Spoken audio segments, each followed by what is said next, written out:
Hey there, I know you're on a journey from grief to growth, just like I am, and you may be looking for tools to help you live a more soul aligned life. Well, head over to my Grief to Growth store. It's your one stop shop for inspiration, for healing, and for transformation. Inside there, you're going to find some free resources to help you get started. You'll find guided meditations to calm your mind and reconnect with your spirit. You'll find signed copies of my book, Gems of Healing. You'll find my brand new Oracle deck to help you tap into daily divine guidance. And there's some powerful mini courses designed to fit in your busy life and move you forward one gentle step at a time. So whether you're deep in grief, seeking spiritual growth, or just ready for a reset, there's something waiting for you right now. Just go to grieftogrowth.com/store, grief2growth.com/store, and start exploring. Close your eyes and imagine. What if the things in life that cause us the greatest pain, the things that bring us grief, are challenges? Challenges designed to help us grow, to ultimately become what we were always meant to be. We feel like we've been buried, but what if, like a seed, we've been planted? And having been planted, we grow to become a mighty tree.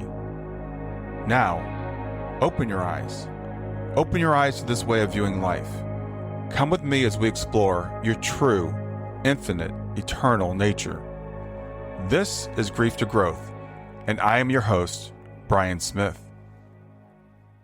Welcome to Grief to Growth. I'm your host, Brian Smith, and whether this is your first time joining us or you've been a part of this community for a while, I'm glad you're here. This show is all about helping you navigate life's most challenging moments and understand the deeper questions, things like who we are, where we came from, why we're here, and where we're going. Today, I'm joined by Kayse Gehret. Kayse is a pioneer in the healing arts and the founder of Microdosing for Healing, a global community spanning more than 30 countries. With nearly 3 decades of experience in holistic wellness, Kayse created the professional microdosing facilitator program, the first of its kind, to train practitioners in safe and supportive microdosing practices. In this conversation, we'll explore how microdosing can support people navigating grief, loss, and difficult life transitions. Kayse will share her own healing journey, including how she overcame a grand mal seizure through microdosing. We'll talk about building emotional resilience, addressing trauma, and finding spiritual connection during the times when we need it most. And we'll tackle some of the myths and misconceptions that surround this emerging practice, including the fears that keep many of us on the sidelines. So if you'd like to continue this conversation after the episode, head over to grieftogrowth.substack.com. You'll find a companion article there. You'll find a community of people discussing this. You can ask questions and get involved there. So with that, I'd like to welcome Kayse Gehret. Hi, Brian. Thanks for having me. It's great to have you here, Kayse. This is a subject I've been interested in for a while, so I'm really looking forward to having this conversation with you today. So tell me, how did you get started in microdosing? Yeah, happy to. Unexpectedly, definitely. So I wanted to be a doctor growing up my whole childhood. I've always been drawn to the health and wellness and healing of others, but I was on a very traditional path for many, many years. And then when I was 19 in college, I was called to move to California. I heard a very strong internal voice and followed that call. When I got there, I discovered quote unquote alternative healing. I studied Reiki, I studied body work, I went into hypnotherapy and did a lot of things unconventional, particularly at that time. And I'm so grateful then because it was exactly the preparation for the work I do today. I just didn't know it. Simultaneous to this, I developed a grand mal seizure disorder in my teens. It was really intense in my early 20s, and I was largely medicated for it, even though doctors couldn't find any biological cause for it. So I was always very reticent to do any drug, let alone a psychedelic drug of any kind. Right. However, fast forward years, I was on a yoga retreat and I met someone who introduced me to the concept of microdosing, which was taking a small sub-threshold dose of psilocybin mushrooms. I wouldn't go anywhere. Nothing would happen. It was very gentle. And I didn't really know what to expect other than I thought it might be, clarifying. I might have a deeper spiritual connection on the heels of many, many years of healing modalities and practice. And my seizure stopped.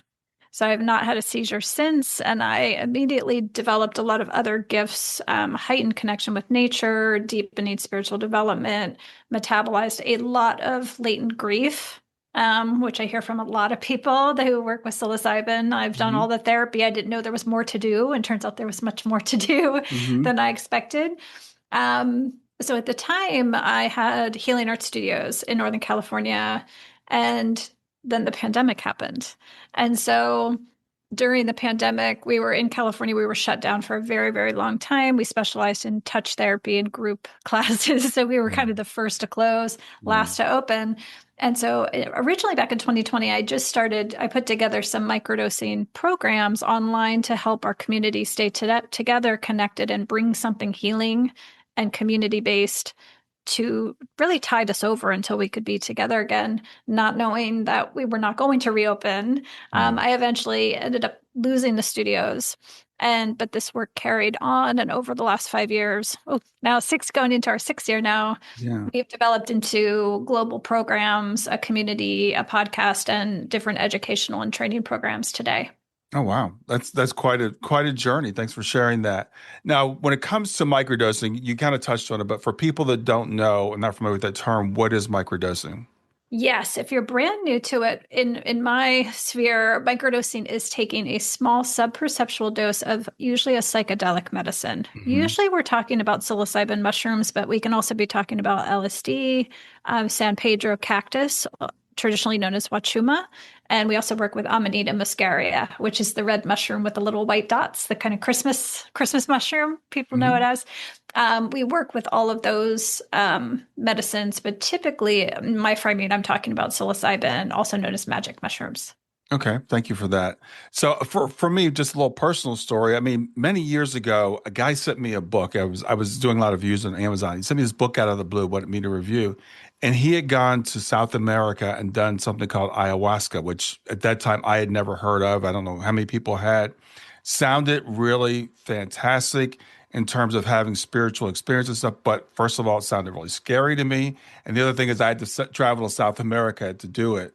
So, how is this similar or different from something like that? It is, I always describe the difference between microdosing, psilocybin, and ayahuasca is kind of like psilocybin mushrooms would be like learning your ABCs versus ayahuasca is like reading Ulysses. Yeah. Okay. Yeah. it's it's like that's the mountaintop, versus microdosing is kind of starting at the basics. So with microdosing, you're taking small sub-threshold. It's really gentle. It's not destabilizing. You live your day-to-day life, so it's easier to kind of take it in bite-sized pieces. It's much more similar to developing like a daily meditation practice or a Hmm. daily spiritual practice, prayers, contemplative practice, versus like a high dose ceremonial experience of ayahuasca, a psilocybin magic mushroom journey, Right. a high dose experience, a high dose LSD journey. That's something that is absolutely not going to be sub threshold. That's going to take you out of your day to day reality, Hmm. probably loosen your ego's grip on your identity altogether. You go into mystical realms and other liminal states. So it can be profoundly healing, but it's something that you definitely want to take your time and prepare for before doing it. Yeah. Well, it's one of those things that, like, I have a very kind of, I'm prone to panic attacks and stuff like that. So when people were talking about this, I'm like, I could just see getting on this thing and I would just freak out. And I had a friend that actually did a ayahuasca ceremony. She's similar personality. She goes, "Oh, yeah, I did have a panic attack when I was doing it." I'm like, "Yeah, I don't want that." So that's something that's very scary to me. Stay with us. We'll be right back. Grief doesn't follow stages, timelines, or rules. And if you've ever wondered, am I doing this right? You're not alone. That's why I created the Grief Check In. It's not a test, there are no right or wrong answers. It's simply a gentle way to understand how grief may be showing up for you right now. In just a few minutes, you'll gain clarity and language for what you're experiencing without judgment, labels, or pressure to move on. If you're wondering where you are in grief, this is a safe place to look. Go to grieftogrowth.com/check-in. That's grief, numeral 2, growth.com/check-in. Yes, and I am wired that way too. So microdosing really suited me. I see now it's perfect for me, and it's perfect for me to be sharing the practice because a lot of people Hmm. who come to me do have a lot of fear. A lot of them are Gen X kids, baby boomer kids who kind of grew up with the stigma Yeah. of I'll go crazy, I'll lose control, I'll lose my mind. I have a lot of stigma, I have a lot of fear. And so microdosing I could really get behind because you're not losing control at Okay. all. It's a Yeah. perceptual. And so a lot of the people I work with are beginners who they almost can't believe. They're like, I'm so not the person to be doing this. Hmm. Yeah. But it is actually beneficial for such a wide variety of things, physical, emotional, mental, spiritual, that most people will benefit from this. And you don't have to deal with the fear factor that you Yeah. do with the high dose experience. So what types of things is it beneficial for? Because I've heard of psilocybin and similar drugs being used for drug addiction and for PTSD and things like that. So what other things are those, and what other things is it good for? Yeah, thank you for asking. It's so incredible. We focus primarily, just because we live in a time where, we're in a very pharmaceutical oriented culture. Hmm. And so we focus on the mental health aspects and physical condition aspects of mushroom practice, Hmm. which are profound and wide. So the top ones I've seen are definitely nervous system related. Anything due to nervous system dysregulation, we see a strong cessation of whether it's headaches, migraines, TBI, concussions, stroke recovery, Parkinson's, Alzheimer's, dementia, anything that is rooted in dysregulated brain function as well as underlying nervous system dysregulation. But other things too that we don't automatically, I think, are linked to our nervous system, but actually are. So addictions, eating disorders, anything that is tied to a ruminative looping mind, a Hmm. very rigid mental pattern, which is what leads us to anxiety and depression. Yeah. So the way we frame it is psilocybin's curative for anxiety and depression, when really it's actually healing those things because it's bringing us into greater nervous system resilience and presence. Yeah. And again, when it comes to like ayahuasca and also psilocybin, it's also been used for spiritual type of exploration. Does the microdosing help with that as well? Yes, absolutely. Absolutely. I, my entire life, I have been very drawn to, I lost my father when I was 7. And so at a very young age, I was very drawn to explore death and the afterlife and what Hmm. happens and make sense. And it wasn't until I started working with mushrooms and intuition and energetic medicine that I was really able to sink down into a felt understanding of these subjects. Hmm. And so I have such a profound spiritual connection today that I don't think there was any other way possible of all the modalities I have worked with that would have led Really? to where we are now without the assistance of psilocybin. Yeah. Absolutely not. Now, did you start with a macro dose, I guess I would call it, or did you start with microdosing? I started with microdosing. Okay. Yeah, I was very nervous and fearful about destabilizing my mind too much with a high Right. dose experience, but this is true for a lot of people I work with. I came to microdosing because I had that fear and I received such gifts and benefits just from microdosing, and I had established a really strong trust in the medicine that I was led to journey more deeply. So I microdosed for quite a long time, longer than most, Uh-huh. um, before journeying. But it was really when I did journey with the medicine that my spiritual connection really, really blew open completely. Okay. That's interesting. So, yeah, like I said, I've heard about this for various things, or actually the journeying aspect of it. But I've also heard some precautions about that. Some people that it's not really good for, and I forgot who I was listening to that said for the people that it works for, it's good, but for other people, it could like blow you open. So it's not for everybody to do the macro dosing, I guess. Yes, that's a really important point. I think two things to keep in mind that aren't really referenced too much with this work is one is psychedelics are non-specific amplifiers.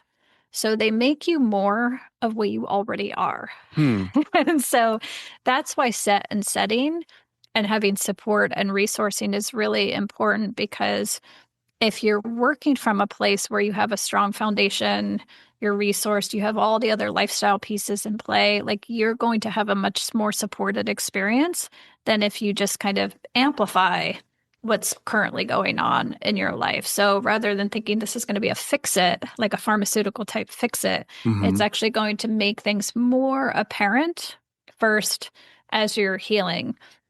And to your point, you just reflected on medicine, especially psilocybin and ayahuasca, they're going to show you the truth.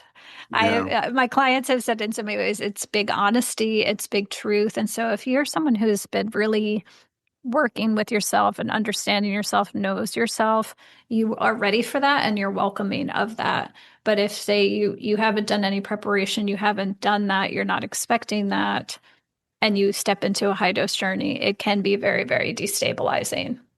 Yeah, I've heard that these plant medicines can be brutally honest, and sometimes people have what they call a good trip, which is pleasant, and sometimes it's less than pleasant. Yes, yes, but it's usually truthful. Yeah, yeah. So, in terms of when people are considering doing this, do you do therapy along with it, or is there a preparation? How does it work in terms of the protocol? So, what I do and kind of my framing of it is we use the term guides.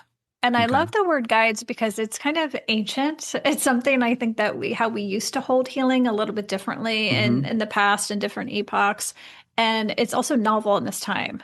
So it kind of goes with the novelty of this work of holding it a little bit differently Mm-hmm. than we have and helping people orient that this is not going to be like a pharmaceutical experience. This is probably going to be like something you've never experienced before. So Yeah. it's kind of a new term for a new time.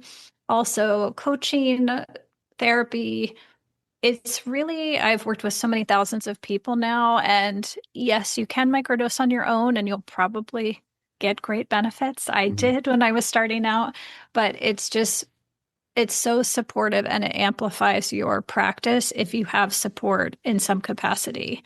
And for some people, it might be doing it with yoga. So some people, it might be breath work. Some people, it might be prayer. Some people, it might be helpful to have a community and a guide.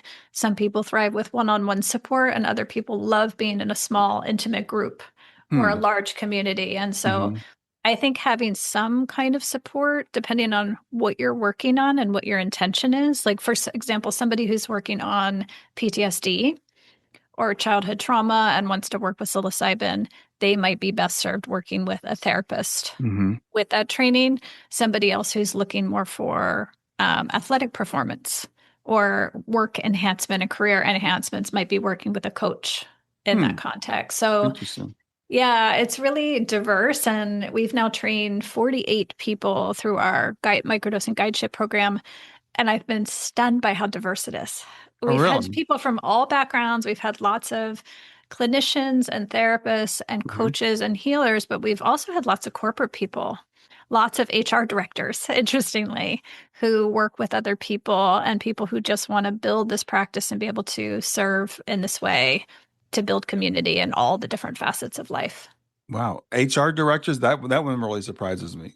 Yeah, we've had four now, four Okay. HR directors of sizable companies. Yeah, it's And pretty they're fun. they're doing microdosing with their employees? They're not doing microdosing with their employees, but that's it. As a guide, you're kind of guiding in all you do. So it's very, very different. It's lots Hmm. of the therapists I've worked with. It's interesting after they begin their own microdosing practice, they're like, I am such a much better therapist than I was before because I am so much more dialed into my client. I have more empathy and connection for them, and I can serve my clients. And so it's not something that fits neatly into boxes. So a lot of Yeah. people, I think, are just taking the training and having the experience to build their own capacity to serve in what they're Okay. doing Yeah. versus becoming something other than Okay. what they already are. Okay. So they're doing it more for their own use to make them a better HR person or therapist or whatever. hmm And then Inter- lots of times word gets out, which is probably the intention from nature's perspective. It's kind of like Yeah. we are the spores. When I look at it from nature's perspective, it was so interesting to see all these HR directors. And then I was like, oh, well, from nature's perspective, what better way to populate yourself than to direct into the people? Yeah. Well, this is where I find this to be kind of really fascinating talking with you about this particular subject because, from the Western medicine point of view, we think of medicines as having biological impact. It changes this receptor, it opens this up. What's your take on how do you think these plant medicines work? Is it mechanical or is it spiritual? Both. Absolutely both. Yeah, I think from a scientific perspective, how our understanding of these natural medicines is like a fraction what we're going to discover in the Hmm. coming years. Like we have studied them enough to we know what parts of the brain they impact. They quiet our like thinking, very cognitive, cerebral, our zones of identity, our fixed ways of thinking, our patterns and opens up new pathways. Hmm. It quiets part of the brain and it activates other parts of the brain. So we know some, but I think we only know a fraction of things we're going to come to understand. And also the way the medicine works when you watch the way it works with people, it's so far beyond human intellect. Hmm. I always remind people like mushrooms are coded with ancient wisdoms. I mean, they've lived through 5 extinction events. They've been along, they've been around far longer than human beings have. They have a wisdom and intelligence within them that's beyond us. And so sometimes I watch the way they work with people and they heal people. And it's very counterintuitive or just kind of strange. Why would it be why would it be having this impact with somebody? But then 6 months later, we can look back and go, okay, that was the fastest way to Hmm. get this person to where they needed to go. And in our human framing, we would have never predicted that. Yeah, I think this is again, it's not only fascinating, but I feel like we're kind of going back to the future, I guess is the word I'm trying to think. It's like because these medicines, I remember when I was hearing about ayahuasca and in this tribe in South America, they're like, well, they take this one plant, they mix it with another plant, they make this tea, and this releases DMT and et cetera. And people are like, well, how did they know that? And then when they ask the shamans, they say the plant told us. Yes. Yeah, so I think there is to me there's definitely something beyond just the mechanical. There and people and I remember hearing somebody I forget who it was, which planet it was. This guy was taking people somewhere in South America, and they would give them on the plant journey, and they would look up and they'd see these beings like walking up this mountain. And the thing that was really interesting is everybody saw the same beings. So it wasn't like it was an individual hallucination. There's something where it's kind of opening the veil, I guess is the way I would put it. Yes. Yes. And I love your Back to the Future because that's exactly what it is. A lot of it is us remembering. A lot of people I know who are new to microdosing, when they start doing it, they come in going, okay, I'm ready for this to experience and learn from the medicine. It's going to be different. But then once they start, they're like, it's new, but there's also something strangely familiar Hmm. about this. Like, I feel like I've done this before. And a lot of people share that. And we have done it before. I mean, the current culture that we're in, like this epoch that we're in right now, is not us at our finest. Yeah, This is not I our can all this agree with is that. this is not our finest hour. We've done better in the past, and I think we're moving into a time it's really exciting where we're remembering kind of these codes within us are starting to awaken. And I think that the part of the reason why nature is kind of coming forth in this way is it's a key to help us activate some of these codes and remembrances that we used to be able to do and create amazing things with our minds. Yeah. Um, Things that we can't even quite comprehend yet. Yeah, that's something I say all the time. I think the biggest problem in the world is we've forgotten who we are. We don't know who we are. We don't know where we came from. We don't know why we're here. All those things that are really important to living a fulfilling life. And I do again start seeing some of this stuff kind of break through as Western people kind of say, okay, well maybe this does make some sense. It's not just all superstition. Yes. Yes. I have a lot of people in the US who come to practice because they read the research, or they read the book and they're like, Hmm. my memory's going. And they're like, I'm not really into this woo-woo stuff. Yeah. I'm not really Yeah. into this woo-woo stuff. I just want to remember my grandkids' names again. And it's so fun to watch them because no matter what people come from, ultimately, they get all of the gifts in it. Yeah. And so to watch them not only become, more mentally aligned and more articulate, but also spiritually connected, more empathetic, more compassionate, better relationships, better outlook on life, and kind of a more vitality to their being. Whatever you come for, you wind up getting more than you came for, you Yeah. typically. So have there been studies on microdosing? Is there any scientific backing for it? So with psilocybin high dose experiences, yes, the research has been absolutely incredible. Hmm. Microdosing is a little tough to study in the traditional scientific studies, the double blinded, because it's so subtle, it's subperceptual, and also you're going about your day to day life. So Hmm. you can't, like in a high dose psilocybin experience, you can isolate somebody in a lab for 8 hours Right. and study the results. If you're studying microdosing protocol, say over 6 weeks or a month, you can't isolate someone for Right. 6 weeks and Right. minimize the variables. And so it's really, really hard to blind for that and Hmm. do a double blind traditional scientific study. The studies that have been done, particularly around LSD, have been significant, but they quote unquote have not conclusively proven microdosing beyond placebo, which is true for a lot of it was a lot of the pharmaceutical drugs, by the way, Yeah. too. However, I secretly, well, not so secretly, I'm sharing it with you. I secretly am not in a rush for science to prove that microdosing works, because I feel like as soon as science inconclusively proves that microdosing works, that's when pharmaceutical companies are going to move in Yeah. as quickly as possible, isolate the molecules, and patent this as a drug Right. prescription. And they don't belong there. Hmm. They don't. They're so far beyond what a man-made synthetic pill can offer. And I feel like the systems that we hold healing in the West right now, which is very isolated, it's very individual. It's take this pill, go home, and there's no Exactly. relational support, is proven itself not to work. Right. And so, same thing if you just take microdoses and you go off and you isolate and you don't do anything else along with it, it's likely not to work either.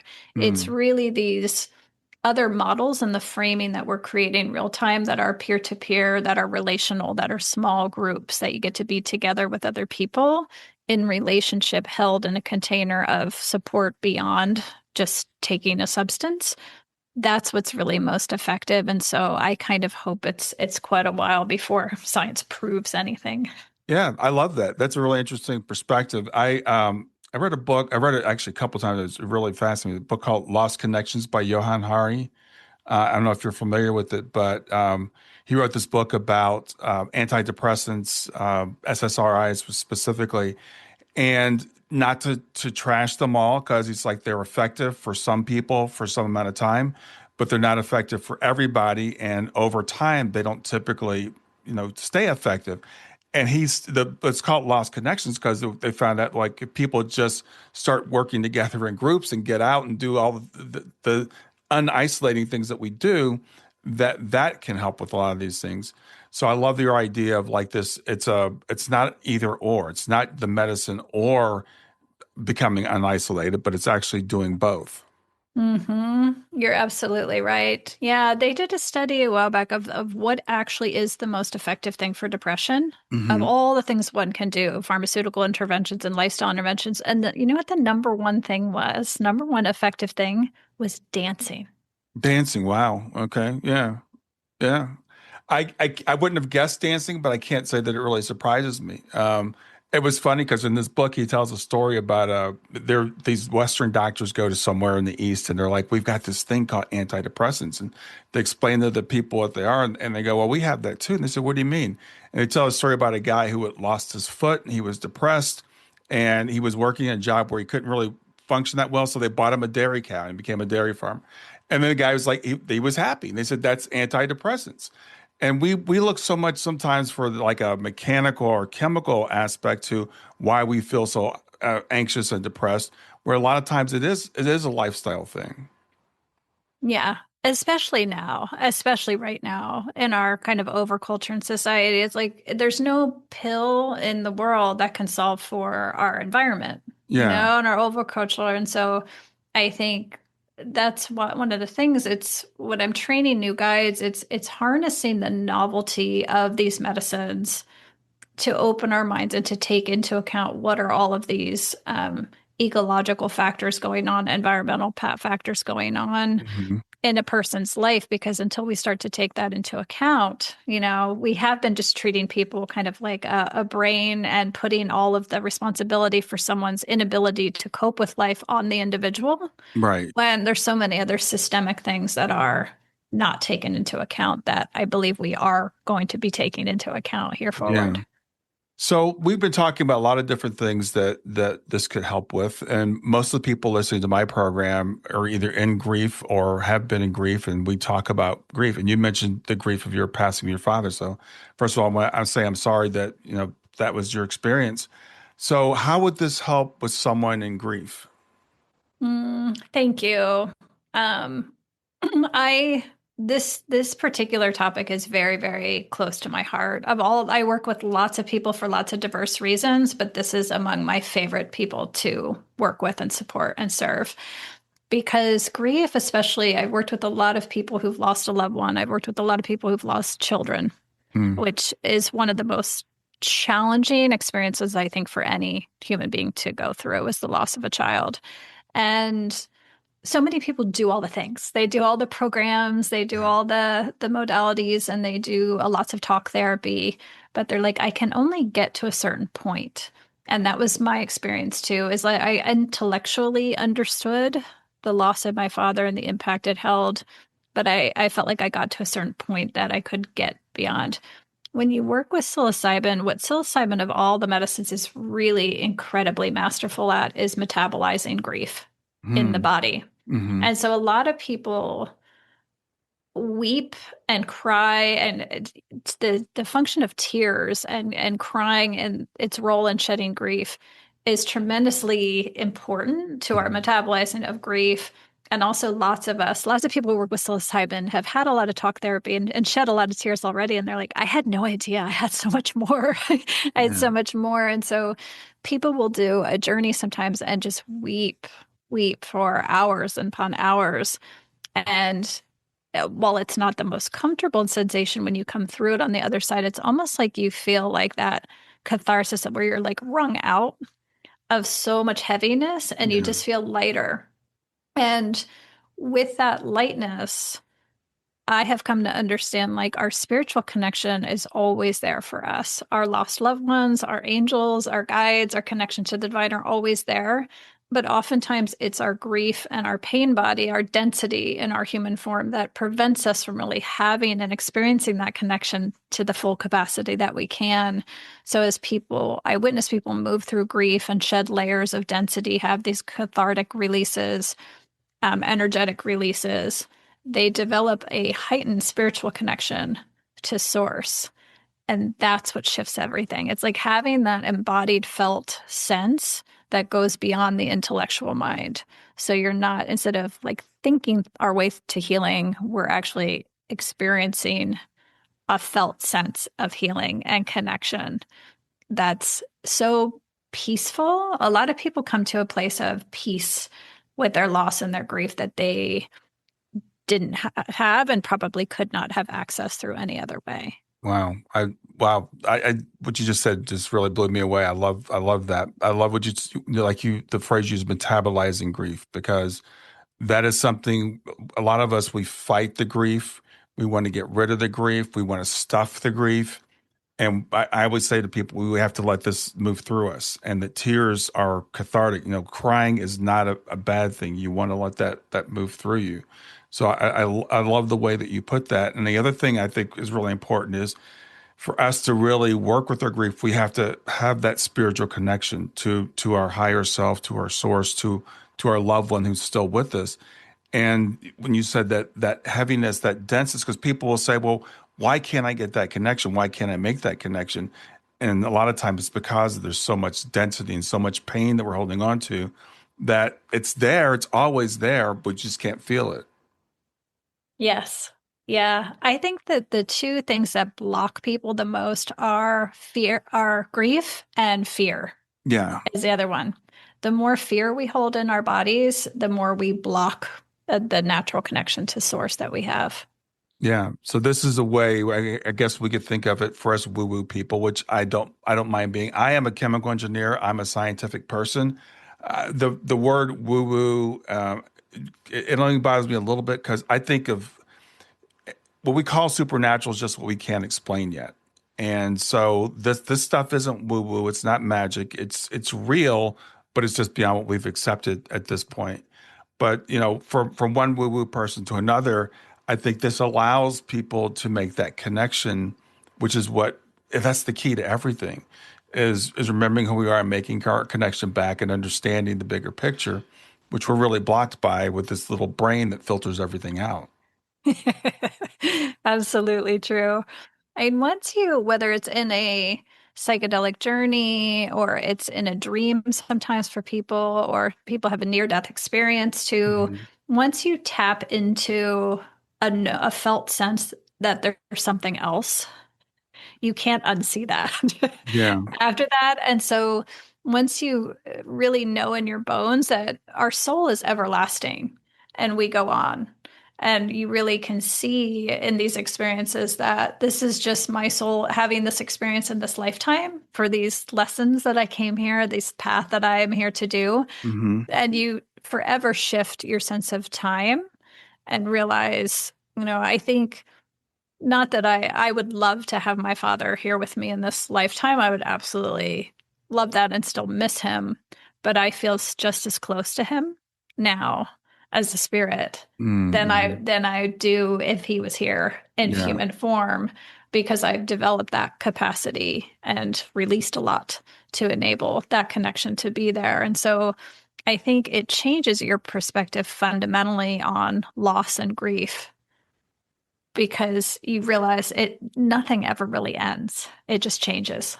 Yeah. Well, it's interesting because I've interviewed probably a couple hundred people who've had near-death experiences, and sometimes I'll be talking to someone, they'll say, "Well, I wish I could have an NDE, then I would know everything I need to know." I'm like, "Well, don't ever wish you could have an NDE because I've talked to a lot of people. They're like, I do not recommend it. It's traumatic." And again, going back to even the macro dosing of some of these plant medicines, for some people, it can really mess you up. It could, you might not ever be the same again. So I love the idea of maybe a little like a little window, a little peek that we could do with the microdosing. Yes. Yes. I think things done when we do things slowly and intentionally and thoughtfully, they can sink in and they last longer and they're Yeah, easier to integrate. I mean, one of the challenges with psychedelic work in high doses is sometimes people have these big truths and yeah, epiphanies, and they're like, I have been living so far off my blueprint, I need to change everything all at once. yes, And then part of the guidance becomes, yes, you are there, but all the people in the rest of your life and all the scaffolding and architecture that you have created up until now aren't quite there yet. And yeah. so that's why I love to have people come to these awarenesses and epiphanies gradually over time so that you can kind of build and rebuild and reorient your life in a thoughtful way, not just for yourself, but all the other people who are presently in your reality. Exactly, because people that have NDEs, for example, near-death experiences, they have a high divorce rate. Sometimes they have a high rate of depression. It takes 7 to 14 years to integrate that experience. And I've talked to people who have, or I've read about and talked to people who have done, again, some of these plant medicines, and they might have some big experience, and then they come back questioning like everything, which is not really a great way to integrate these things. So again, the idea of taking small steps and allowing ourselves to absorb this slowly seems like a wise approach to me.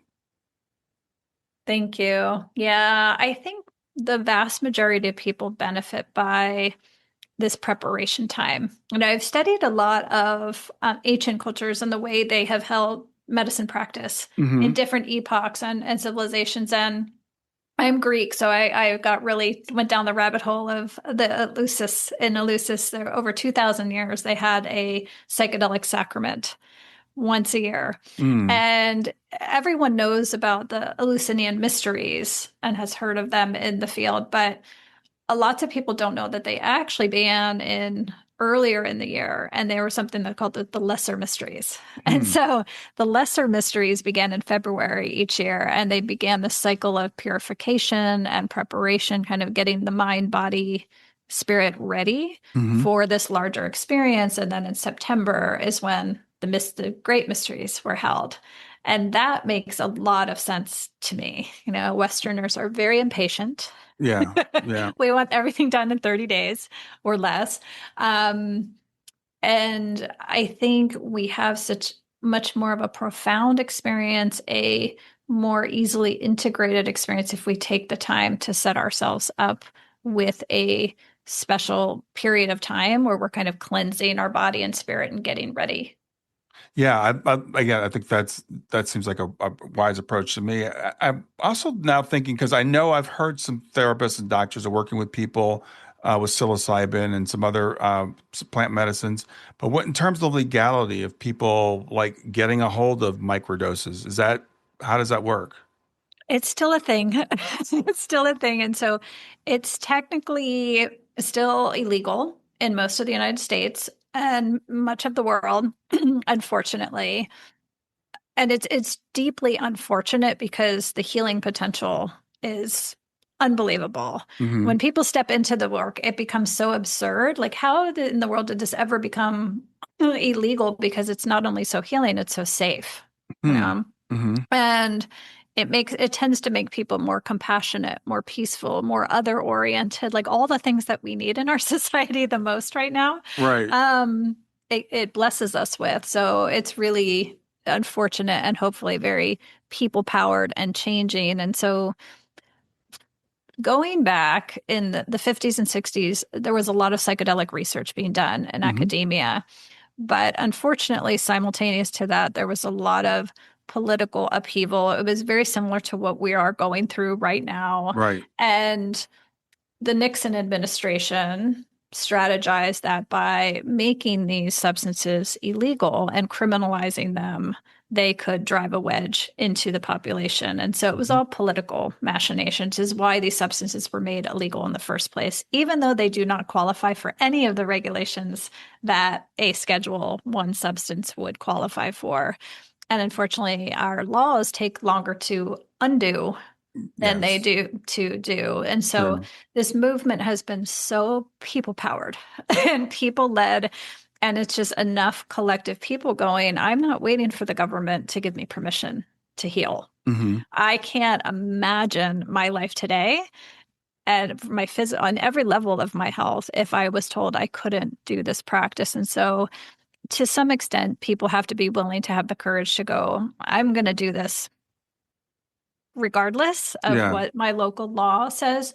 That said, it's wise to be careful Hmm. and responsible and safe.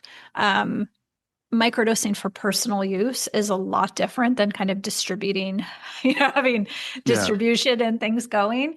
Thankfully, there's more and more organizations have religious protections and sacramental use protections. And so when we first started back in 2020, I had a partner who made cultivation kits that made kits for everybody so you could learn how to grow your own medicine at home. Okay. It's actually really easy and cost effective to grow your own medicines, kind of like growing your own herb garden Hmm. in your own home. And so you can grow your own medicines is one way to do it and stay relatively private.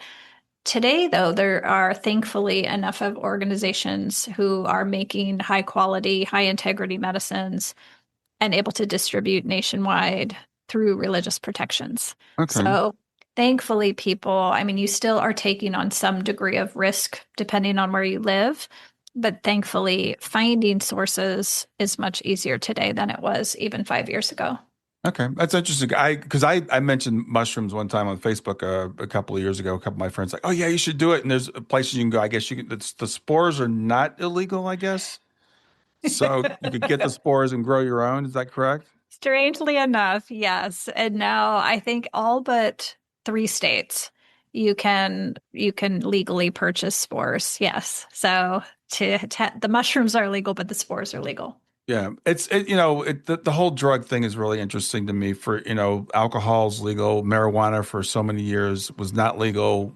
And then marijuana, now that the government feels like they make money off of it, is legal in a lot of places. And in terms of, I heard of LSD, the army or the military looked at it a lot, and they don't like the fact that it made everybody connect. It's like it's kind of hard to get people to go out and shoot each other when they realize we're all one. You nailed it. Yeah. Exactly. Yeah. So It we, makes you question the status quo. You're more likely to think for yourself.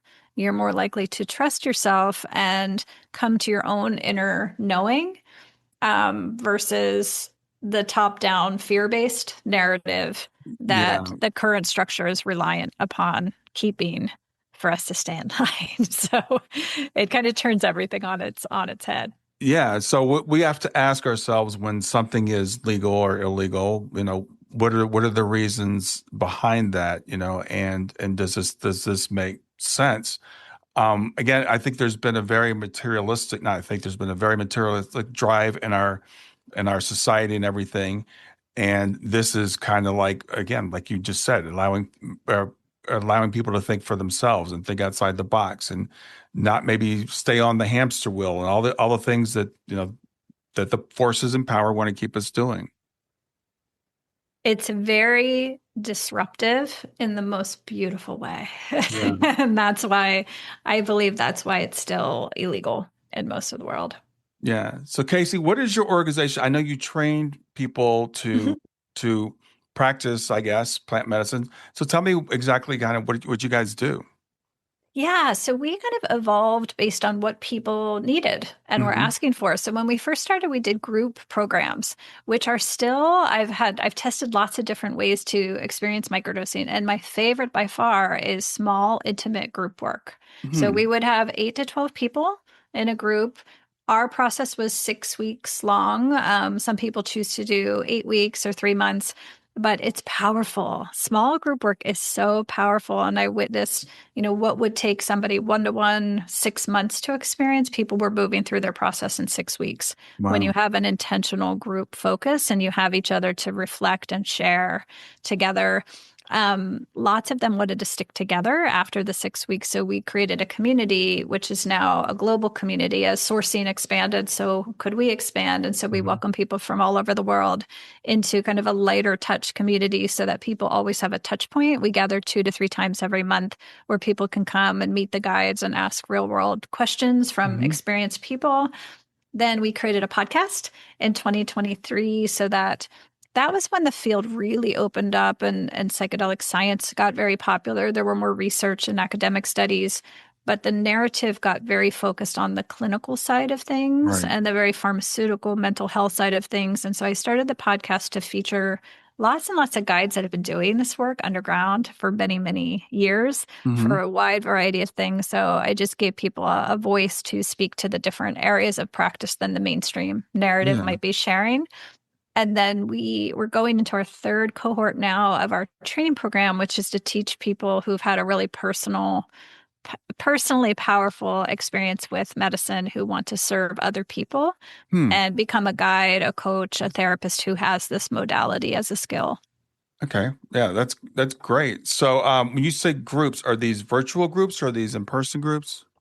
Our groups are all virtual, but a lot of the guides I have worked with in my training program are creating lots of different frameworks. Some of them are creating hiking groups that go hiking together Okay. and have their integration calls on the hiking trail. Other people are doing it more of a retreat format in person, doing men's circles, women's circles, veterans group circles. So it's really beautiful to watch all the innovation of the way that the groups can come together and form. Um, but really, the relational aspect of healing is one of the most powerful things that I think the medicine is just facilitating. It's kind of what brings people together, but it's the togetherness is actually the stronger of the healing component sometimes. Wow. So you mentioned earlier that some of the benefits that you've seen from the plant medicine. What would you, if someone said, because you said it sounds like it's kind of all encompassing, but how would you describe the benefits you've gotten? Mm, I shared some of the physical condition Yeah. things. I also think people would, lots of times people are called to medicine practice or discover it seems accidentally or serendipitously, but looking back, lots of them can see that the medicine found them right before they were about to go through a huge change and transition Hmm. in life. Like they didn't know 3 months later they were going to be losing their job or leaving a relationship or letting go of something that they knew wasn't aligned, but they were having trouble. And it's really interesting how often that has happened. And so I really think at this pivot point that we're all in collectively, Hmm. when all of the old is revealing it to be so toxic or dysfunctional at best. And we're having to create all new systems and framework and really reorienting to an entirely new way of life. I think it provides people with this inner sense of connection and self-trust to help carry us through change and transition. The next few years are going to be so volatile and it requires so much of letting go of everything we have known so that we may bring our creativity to the future and start to build new systems and frameworks. And so I think in people's individual lives too, that's another thing medicine is profoundly good for, is like helping us build and develop the resiliency and the emotional capacity to create change in our lives. Yeah. Well, and as you said, that's going to be, or that is so needed right now. So for someone listening and thinking this might be something that I would think about or might be good for me, what types of questions should they ask themselves, or what types of questions would you ask someone if they said, I'm interested in this? Great question. So, lots of our offerings were created to speak to this person. So, I think educating yourself and empowering yourself with education and confidence building is the number one thing you can do at Hmm. the outset. Is sometimes people go down the rabbit holes on the internet and get really overwhelmed because there's so much information and misinformation out there. So, we put together just, you can go binge watch the podcast and learn a lot from that. People Okay. have been doing this work for a while. You can step into our community and learn. But in terms of your readiness for practice, if you've already done a lot of other healing work, group work, therapy, contemplative practice, yoga, most people have laid a foundation to do this work.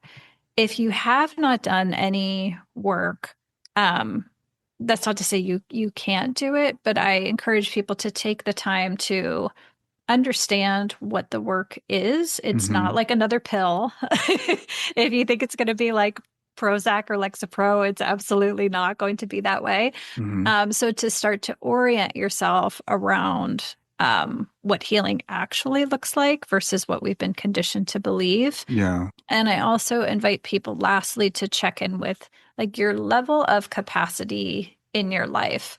Um, are you wanting to escape your life, right? Is life so uncomfortable right now that you're looking for something to save you or to take you away from your life? Hmm. That's not a good reason to practice with earth medicines, because even though we've been trained to think that's what a drug experience is, that's where psilocybin is so different. Like psilocybin, more than anything, brings you home to yourself. Yeah. And so if your circumstances are really, really, really tough. So, for example, one that I see sometimes is people will come to me and they've just lost their cherished, beloved pet, or they've just lost a spouse, and Hmm. they're kind of really raw with grief in this moment. Hmm. And sometimes they're like, will mushrooms help me move through this? And for some people, are able to hold the capacity and resourcing to move through that, but some are so raw emotionally that you need to get to a different set point Right. before you can work with your grief. Right. I mean, many of your listeners who have moved through or moving through big portals of grief right now know exactly what I'm talking about. Yeah. Yeah. And so a Exactly. good question to ask yourself is like, in my current present day life, could I tolerate feeling more and more emotional than I already am? And if the answer is yes, that's great. Then you're probably fine. But if you're like, no, not right now, not Yeah. quite yet, Yeah. it's probably better to start with some lifestyle modalities first and then layer in the medicine when you're at a different set point. Yeah. Thank you. That's a great answer. So, I was going to ask you the experience. I mean, I don't know, but I can imagine what the experience of like an ayahuasca trip is or an LSD trip or something like that. What's the experience like of microdosing? What am I going to notice? Is it something, what's it going to feel like? Yes, I love this question. So it's on one hand, it's hard to describe because it's so subtle and it's so gentle. And people are like, well, does that mean I'm not going to feel anything? Well, no, it doesn't mean that. So Mm-hmm. typically I've seen people in the first week, the most common experiences, people within the first day or two notice kind of an uplift and just life seems a little brighter. It's almost like if you turn the dial of your life up and your life vibrancy, just your senses come back online, like your sense of taste and your sense of touch and the way the light catches your eye, nature kind of pops. Hmm. I remember my experience, my first day. I was inside because I had no idea what I was doing or what to expect. I didn't want to talk to you about it. And so I just was inside and I was like, oh, okay, I don't, I feel good. I feel a little uplifted, but I don't really notice it that much. And I was living in Sausalito, California at the time, and I remember opening my front door to go walk my dog, and whew, as soon as I opened my door, I could smell and taste the salt from the bay in Hmm. the air. Hmm. I could smell my neighbor's jasmine from like 4 blocks away, wafting through the air. It was real. I was like, oh, okay, something's happening. And so your senses come back online. You kind of your instincts, your intuition, your creativity. Hmm. Lots of people, this is an interesting one too in the first week. Lots and lots of people report they lose procrastination. Hmm. They just start doing the things. Like they'll come in and go, gosh, I've been meaning to like organize my desk forever. Hmm. And I just did it. I was just called to do it and I did it. And so life takes on a different flow and you move from a place where you're thinking your way through the day versus feeling and flowing your way through the day. Okay. So those are the things that I hear most commonly in the first week. Okay. And so with something like grief, and like assuming someone's done the work or they're the place. I mean, we talked about this is not an instant thing. You're going to take a hit and you're going to be fixed. But is it typically weeks, months where people start to notice that their grief's lifting, or how long does that? And I know there's no typical answer. I can't believe I'm asking you this question, but people are going to want to know, like, oh, do I take this for a week and I'm over it, or how does this work? Totally, totally. No, it's a great question. And I've witnessed enough people now working with grief is typically it comes with a lot of tears at the Mm, front end, yeah. which lots of your listeners, I'm sure, I'm like, of course it does. Of course it does. But lots of times I've worked with people and they're like, they've already done a lot of work and a lot of therapy and a lot of crying, but they're like, Right. they get down to these deeper layers and dreams. And so we start to metabolize things in our sleep and our dream life. And just tears, like shedding tears during the day where you're not upset about anything present day, but you can just feel these are old. These are old Mm-hmm. tears Yeah. falling.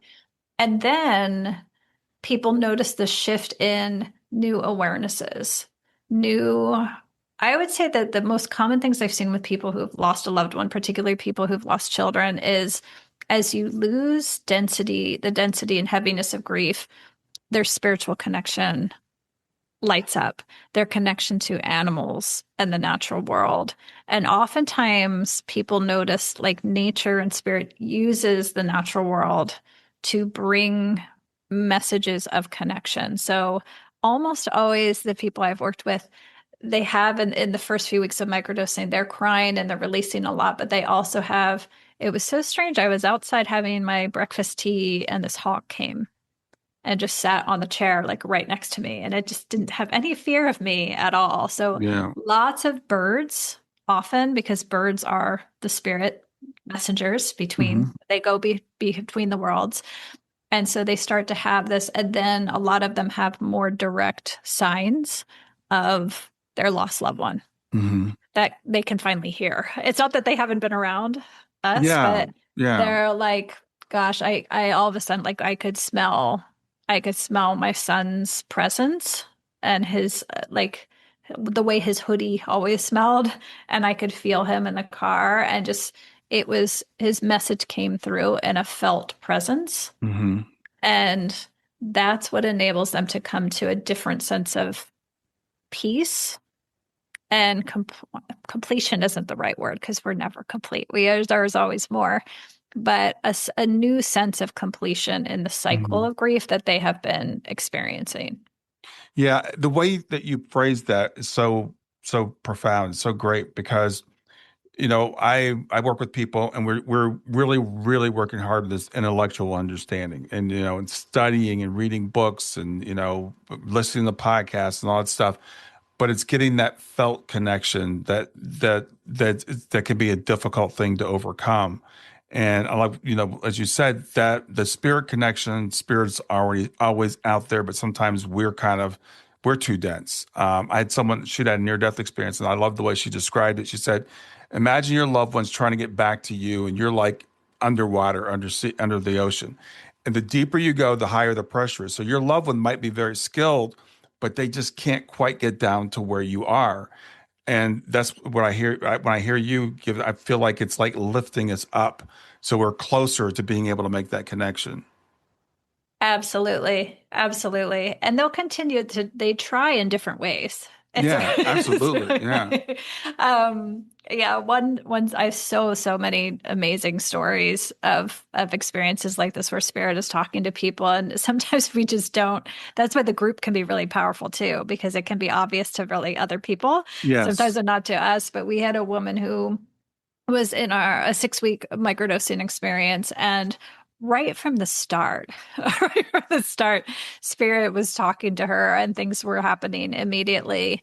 And a couple weeks into her microdosing experience, her community had this freak storm. It was like one of those tornadoes that doesn't touch all the way down to the ground, but it just comes down. And she came to the call one day and she was really, really upset and sad that week. And she said, I'm so bummed. We had this freak weather event and the rest of the house and the neighborhood was untouched, but it came into my yard and it clipped one tree. It took the top half of one tree off. And I'm so sad because that was the tree my father had planted for me. When I bought this first home, it was my first home. And this many years ago, my father planted this tree with me. And she was really upset about this when what was happening was her father was trying to speak to her. Yeah, exactly. And he was choosing the one thing in her life that she would absolutely, without a doubt, know it was him communicating with her. And after that, she shifted things and he was much more able to communicate with her and show her things. And her intention for practice, her particular intention she had shared was she was really stepping into the second chapter of this lifetime and was feeling fearful and was looking for spiritual support to get it. And what she received was a whole lot more from her ancestors as well. That is a great story because it illustrates not only the fact that her father was able to reach her in that sense, but the sometimes spiritual blindness that we have. I'll be working with clients and they'll say, I don't get any signs, I don't get any whatever, and then they'll immediately start telling me about a sign that they got, and I'm like, well you just said you don't get signs, or other than this crazy dream where and it's like. So this allows us to, and then the group thing actually helps to validate those things because people can say, "Oh yeah, I didn't see that." 100%. 100%. Yeah. Almost every call. We always laugh in our group experiences because every single call we do, there's always one person in the group that starts off the call with like, nothing really happened this week, and then other people share, and they're like, "Actually, can I go again?" Yeah. Yeah. Yeah. That's one of the reasons why community is really important because I know for me, again, I'm an engineer and a skeptical kind of person and stuff. And I didn't believe in synchronicities or signs or any of that stuff. And I realized so many of them we discount, if we're not in a community that will validate those things for us. And some of them are pretty miraculous. And so it's opening up to that possibility. And again, I think this, the microdosing and the plant medicine can help us lift to that level where we can, really start to ground that in. Mm-hmm. Absolutely. Absolutely. Other people, I'll share this too, because I imagine a lot of people listening are moving through grief Mm-hmm. experiences. Another thing that happens is lots of times people start microdosing. They have big, powerful dreams. So they'll have ancestors and loved ones come Right. speak to them in their dreams. But also, there's this beautiful window of time when the veil is quite thin between like 3 a.m. and 5 a.m. So lots of times people will start waking up at this time and they're like, it's really annoying. I'm waking up every night at 3:30. And if we don't know this, that this is actually a special time that spirit is really available to us to move through us during Yeah. those hours, it's actually a sacred time. It's why monks and nuns would often wake up that early and Yeah. start morning prayers at that time. So lots of time, if your intention is to connect with your angels and your guides and your ancestors, that's when you wake up. And that's a time to really be present and pray, and it'll come to you. I was going to ask you about dreams, and you answered that. And I also noticed that, yeah, waking up between 3 and 5 in the morning as you start to seek spiritual stuff, it'll happen more and more often. And that's when you get your best inspiration. That's when you get your ideas. That's it. I don't know why it is, but that's definitely been my experience too. Yes. Yes. Yeah. So, Kayse, remind people of how they can reach out to you, and we talked about what you provide, but how can people reach you? Yes, easy. It's all at microdosingforhealing.com. We have everything in one place so you can kind of cruise around and find your point of access that suits you. Lots and lots of podcasts to listen to if you're a podcast person. Lots there for you. And then our community too is a great place to pop in if you want real connection with real humans to learn about the experience. There's a lot of people who've been in there for 5 years now, and there's always new people that are just starting in practice. So it's very warm and embracing. So everyone is welcome. Yeah, I actually I love the work that you're doing. So thanks for doing that. Thanks for sharing it with me today. Anything that I didn't ask you that you would like to get across? No, just gratitude. Gratitude for the opportunity. So many people coming to practice shared that they heard about it on a podcast.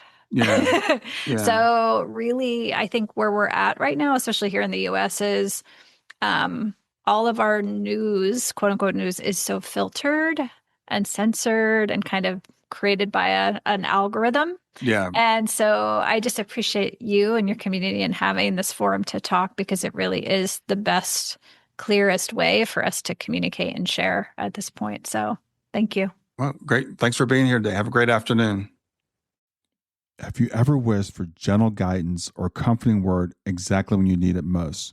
Well, I've created my Love Lives On Oracle deck just for that purpose. Now, this isn't a deck that's about predictions. It's about connection.